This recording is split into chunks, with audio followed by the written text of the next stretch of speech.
Hello, in this video I'll show you how to edit your studio raw photos and make them pop. So this is going to be a very insightful video, so simply like the video and don't forget to subscribe in case you're watching and you aren't subscribed to this channel. So for this, after importing the raw file, and by the way, you can get this raw file to practice and follow along with by checking the link in the video description.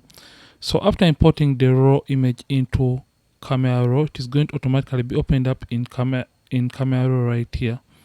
So the next thing you have to do is, first of all, correcting the lighting and contrast issues as regards to the photo. So this image right here, what I would love to correct is simply coming and recovering information in the highlights, just like that, and a little bit of the information in the whites. Then what I would do, I'll just come and open up the shadows just like that, around 40 looks okay, and I'll add some contrast to the image. Then I'll take the blacks down to intensify on the contrast in this very image.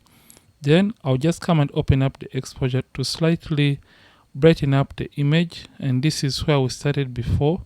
After it is just a subtle change, then we're going to proceed to our vibrance and add a tiny bit of vibrance. So how vibrance works, basically it gets the less or the least saturated colors and it tries to put them on the same level with the more saturated colors, and in this way it is going to be adding saturation in the photo in a very subtle way, as opposed to when you use saturation. So saturation is very intense and it may lead to crashing of the colors, but when you use vibrance and you take this forward, you can see how subtle of an effect it adds to the photo. So for this, I'm just going to add a tiny bit of vibrance to this very image.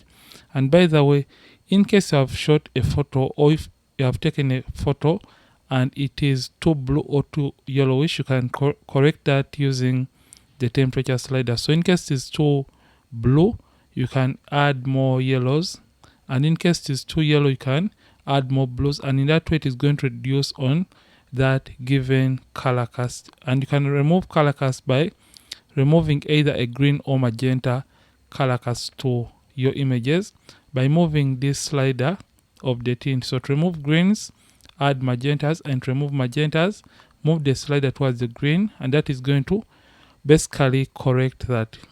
After correcting these simple adjustments, we shall come to our color mixer, and in color mixer you can target an individual color in the photo.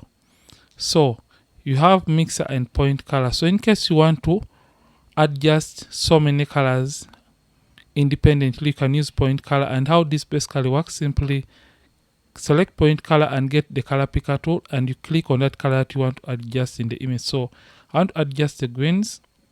I'll come to my saturation and simply add more saturation to the greens, and I'll play around with the hues to see what works best for me. So I'm just going to make it towards the aqua and take down the luminous just like that, so that my subject can stand out even more in this case. After that, you can even sample more colors. So that is how the point color option is going to be working for your images. But for this, I want to use only a mixer. So for this kind of image, what I will do basically, I'll first of all come to the genes right here, and since they are blue, I'm just going to come to the hue. So hue deals with changing the color, saturation is all about the intensity of a color, and luminous is the brightness level of a given color. So for this, I'll just come to the hues and make the blues towards the aqua slightly. Then I'll come to my saturation and just add or pump up the saturation of the blues just like that. So this is going to make the model even stand out even more. So I'm just going to leave it at about 42. That looks okay. So this is where we started, and this is where we are right now. So for the next step, we shall come to the luminous and slightly darken the greens in the background even more, just like that, so that the subject can stand out even more like that. And then if you want to make the image pop, we shall come to calibration, and in calibration, in order to make the yellows and the blues pop even more in the image, we shall come to blue primary, and you can see when I take the saturation slider down, you can see it is going to desaturate the blues the greens and the yellows. So what I want to make the image pop, so I'm just going to slightly move that to about 6. So this is where we started and this is where we are right now. So I'll just come back to the basic adjustments and slightly open up the shadows even more to about 44. Before, after. So if you feel like this is okay, you can stop right here. But in case you want to create more appealing skin color or skin tones, you have to proceed to the next step, which is the evening out of the skin color or the skin tone. So just click on open in order to open the photo in Photoshop. And right now we are in Photoshop. So in Photoshop, we want to deal with the skin tones or skin color of the subject. So this is as simple as coming and sampling a color of your choice regarding the skin tone. So what are we going to do in this case? We shall come to the adjustments right here and simply come to solid color. So just come and create any solid color. So any color that is going to be appearing in the image, don't worry about that. Simply come and click OK. Turn off this layer of the solid color.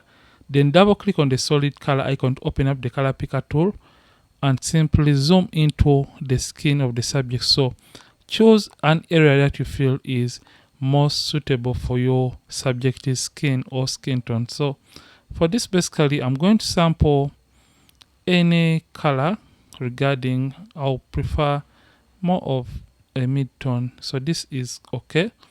So you can always come back and correct that color at any time. So in case it is not appealing to you, so click OK. Come and turn this layer back on, change the blend mode from normal and change it to color. So once you change it to color, click on this white layer mask, then press Ctrl I, or you can use Command I on the keyboard to invert the effect. Get the brush tool and make sure for your settings it is a soft round brush with the hardness at 0. Make sure the mode is set to normal, opacity at 100%, flow at 100%, and make sure you have black and white on these two color swatches. So you can reset to black and white by clicking on these tiny swatches or press D on the keyboard. After that, all you have to do is to brush over the skin.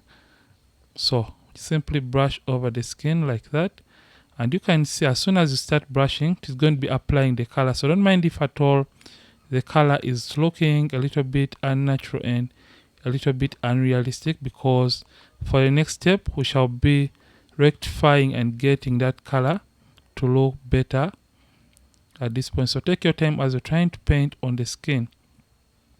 So take your time like that. So use the brush and paint. So in case you paint extras, I'll show you a technique that you can use to correct that mistake or error in case I've painted in areas that you're not meant to paint in the first place. So just reduce on the size of the brush and paint on a small area. And by the way, to increase or reduce on the size of the brush, you can use the open and close square bracket keys on the keyboard to increase or reduce on the size of your brush to paint even on a very tiny area. So you're done with the face.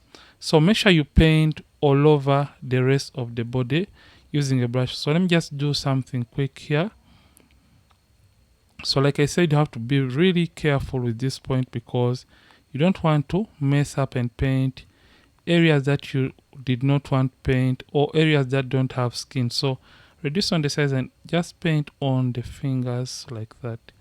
So by just doing this, you can see that we are now getting a very nice and uniform skin tone for the subject's skin or body. So I'm just going to quickly paint right there and make sure that I've painted each and every area like I'm meant to paint. So don't forget this other hand. I know the skin looks weird and awkward, but we are going to be fixing that very, very soon.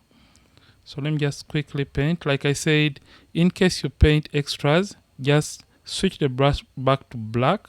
Make sure black is the top color. So just use this arrow key and make sure black is on top, and you can use black as an eraser. So let me just paint extras here and I show you how to do this.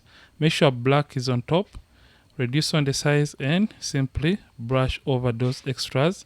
So black is going to erase the effect and white is going to be painting the effect. So Basically, that is how you can correct any errors regarding the skin tone color grading. So command 0 to zoom out. So we are done painting on the skin, but this looks unnatural and highly unrealistic. So to correct that, we shall simply come to the opacity right here, and simply all you have to do is take down the opacity so that the effect can look natural and a little bit realistic. So that looks okay, but it is still too yellowish or orange. So we are going to create one final adjustment layer, which is the hue and saturation.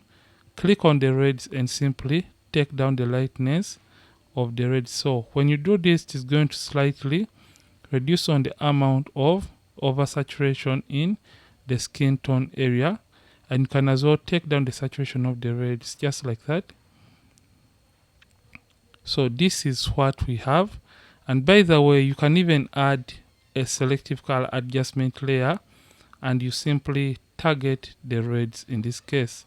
So click right there and target the reds, and you can play around with this. You can even decide to add more yellows to the reds, or you can even cool down the reds by adding a little bit of the blues, and you can decide to add a little bit of greens to our reds. So I feel like that looks perfect and that looks okay. So this is what we have been able to do in Photoshop from camera roll. This is a before, after. Let me just zoom in so that you can see the skin area, command plus. So this is what we have right now in just Photoshop, before, after. So I hope you have seen what we have been able to do regarding processing this studio raw file to something beautiful and more appealing regarding colors. So I hope you have enjoyed this video. Ronix from Ronix Photography. Thank you for watching, and I'll see you in yet more videos on this channel.